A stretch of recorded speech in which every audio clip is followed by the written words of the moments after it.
All right, hi guys. So check it out. We're going to learn about power management now. Let's get started. Now, in general, newer servers have more energy efficient features than older servers. These features might include more efficient power supplies, better DC voltage regulators, processes that consume less power, cooling fans that are more energy efficient, and built-in power management features. So power management refers to the dynamic management of a server's components' performance in order to reduce power consumption for any given workload. Power management features save energy, especially for applications that do not run continuously or are accessed infrequently.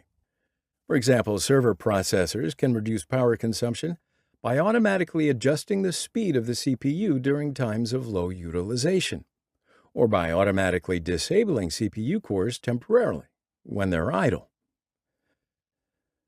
So let's check out some power management options that come with your server hardware and your server operating system, and enable these features whenever possible. Also known as dynamic voltage and frequency scaling, CPU throttling automatically reduces the processor's frequency or clock speed and voltage when idle. The aim here is to minimize overall power consumption and reduce heat generation, allowing for slower cooling fan operation. Core parking is the feature that dynamically disables CPU cores in an effort to conserve power when idle.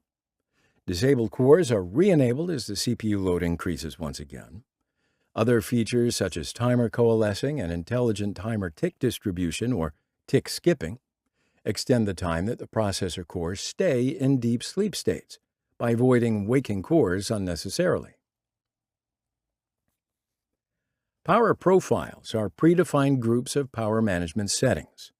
You simply choose a power profile, and the server configures the corresponding power management options appropriately. Power profile names and underlying configurations vary from brand to brand, but they typically provide you with three basic options. Balanced. This mode enables the power management options that have a negligible impact on system performance. Maximum performance. So this power profile delivers maximum performance. Maximum energy efficiency.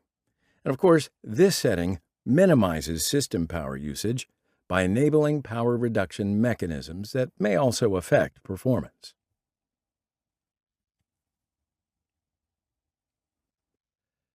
Now, some server software platforms support power metering and budgeting, so setting power limits or caps for individual servers.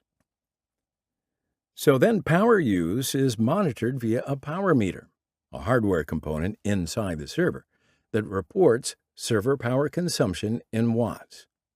This information is typically provided as a part of a power supply or by using a baseboard management controller, known as a BMC. Power budgeting information is used to determine the power limit or budget that can be consumed by a server. Now, depending on the hardware platform, this information might also allow you to cap the system's power budget. Dell's OpenManage Power Center is one example of a software solution designed to help you measure and manage server power consumption in your data center. Microsoft's website provides an overview of power metering and budgeting in Windows, including Windows Server operating systems. Now, Dell's OpenManage Power Center is an example of a software solution. So the screen will display average peak and minimum power consumption for a rack of servers. Energy savings attributable to power management features will vary greatly with hardware, software, feature characteristics, as well as workload. However, some studies have demonstrated the savings potential of some of these features. One recent study found that CPU throttling, dynamic voltage, and frequency scaling could reduce CPU energy consumption by as much as 55% during computations. A straightforward examination of power consumption associated with each 3 power profile settings, available on Dell PowerEdge servers, the Power Saver Plan, Balanced Power Plan, and High Performance Plan, found no difference in power consumption when the server was idle.